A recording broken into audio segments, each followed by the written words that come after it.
As Fenris's troops break through the inner gate, the cavalry soldiers panic, trying to flee, convinced that death is imminent. The sounds of metal clashing against metal echo through the courtyard, filling the air with an overwhelming sense of dread. In the midst of the chaos, Sir, filled with excitement, slays a cavalry soldier and taunts them, saying, "You have nowhere to run. Fenris has already taken the inner keep." His voice cuts through the panic, sending a ripple of fear among the remaining soldiers. The enemy knows they are defeated. They have lost. Jezelin, seeing the disarray among both his own troops and the enemy soldiers, orders his forces to step up the assault.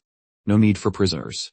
Kill them all, he commands in a steely voice, his words carrying the weight of finality. His eyes, cold and calculating, scan the battlefield as the carnage continues. Suddenly, Jezelin notices something alarming. The aura blade, his weapon of choice, still proves too much to wield. Even using just a small portion of his mana, it drained far too quickly. His breath became labored. His movements were slower than before. His mind raced as he realized that they wouldn't last long in a prolonged fight. The war was not yet won. The exhaustion from the battles already fought might take its toll on them before they could fully claim victory. Seeing Ghislaine panting from the exertion, Kier, always quick to needle, asked with a sly grin, "Are you already worn out from using some strength?" His voice was laced with mockery, a challenge to Ghislaine's resolve. Before Ghislaine could respond, Gillian stepped forward, his voice steady despite the chaos around them. "We have finished subduing the enemy's main force, my lord," he informed Ghislaine, his report filled with efficiency and pride. Ghislaine nodded, a brief flicker of approval in his eyes. "Both of you did well," he acknowledged, his tone firm but genuine. Turning away, Gisel's mind shifted to the next concern, Bulimia. "Where is Bulimia?" he asked, his voice tight with worry. Alpoi, clearly exhausted from the fighting, breathed heavily before responding. "She went into the castle a while ago, and there's still no word from her." His voice trembled with fatigue, and the lack of news unsettled him.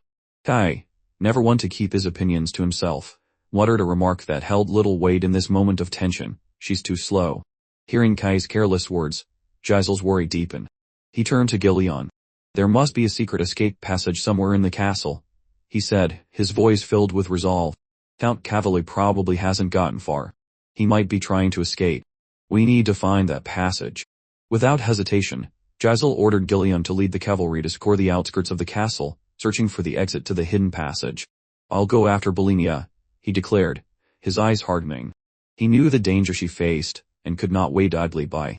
Inside the castle, in the dungeon area, the atmosphere grew tense. The stone walls seemed to close in as Lucas, his face impassive, eyes fixed on Bulimia, asked, "What relationship do you have with the Shadow Knights?" His voice was calm, but there was an underlying sharpness to it, as though he already knew the answer but was waiting for her response. Bulimia froze, her eyes widening in shock. The question caught her off guard, and her thoughts raced. "How do you know that name?" she demanded, her voice rising with both fear and curiosity. Lucas remained silent, his gaze never wavering. Without warning, Bulimia threw a hidden dagger toward Lucas. Her motion was swift, precise, the blade, slicing through the air with deadly intent. But Kallian reacts with practiced ease, deflecting the blade with his spear. A move so fluid it almost seems effortless. The clang of metal rings out as the dagger ricochets off his spear. Belinda doesn't hesitate for a second. She leaps into the air, pulling the dagger back toward her with a thin, nearly invisible string attached to its hilt. As she descends, she kicks Kallian in an attempt to catch him off guard. But Kallian is ready.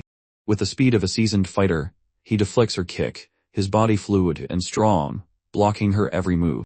"Answer me," Belinda demands again, her patience thinning as the fight intensifies. But Kallian remains as silent as ever, his face a mask of unreadable calm. With a swift motion, he retaliates, lunging forward to strike.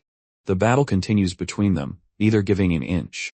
Belinda, realizing that she cannot get close to Kallian because of the reach of his spear, decides to retreat and create some distance. It's a tactical move, but Kallian, sensing her intention, charges at her, relentless. In a desperate maneuver, Belinda jumps upward just as Kallian's spear is about to strike her. She barely avoids it, twisting her body in the air with graceful precision. Landing lightly on her feet, she kicks at Kallian once more, her voice cutting through the tense air. "How do you know that name?" Kallian's counterattack is swift and Belinda tries to pull back, but this time Kallian gains the upper hand. He incapacitates her. He leans in close, a dangerous glint in his eyes. "You remind me of someone," he says, his voice low, and almost melancholic. An old lover. Belinda is taken aback, her breath catching in her throat. What do you mean by that? She asks, confusion evident in her tone. Pathos and fear mingling in her voice. Lucas, now showing little interest in the outcome of the war, shrugs nonchalantly. The outcome of this war isn't my concern, he mutters. But I can't just abandon my role. If you keep coming at me, I'll have no choice but to end it. At that moment, the door to the dungeon crashes open. Ghislaine strides into the room, his presence commanding and powerful.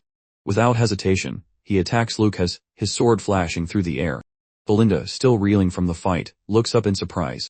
My lord, she calls out, relief flooding through her as Ghislaine takes control of the situation. But Ghislaine, ever the leader, doesn't pause. Go, he commands. I'll handle this alone. Lucas, clearly shocked by the sudden appearance of Ghislaine, takes a step back, trying to assess the new threat.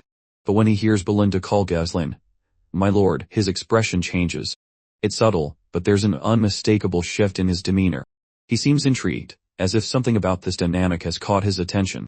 Ghislaine begins attacking Lucas with controlled precision, each strike more calculated than the last.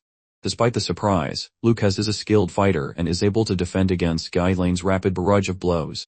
As they fight, Lucas mutters, this makes it hard to chase that woman. He then asks, are you the noble who started this war? Ghislaine, his focus unwavering, blocks Lucas's next attack with ease. Yes, he answers, his voice steady. And I intend to finish it.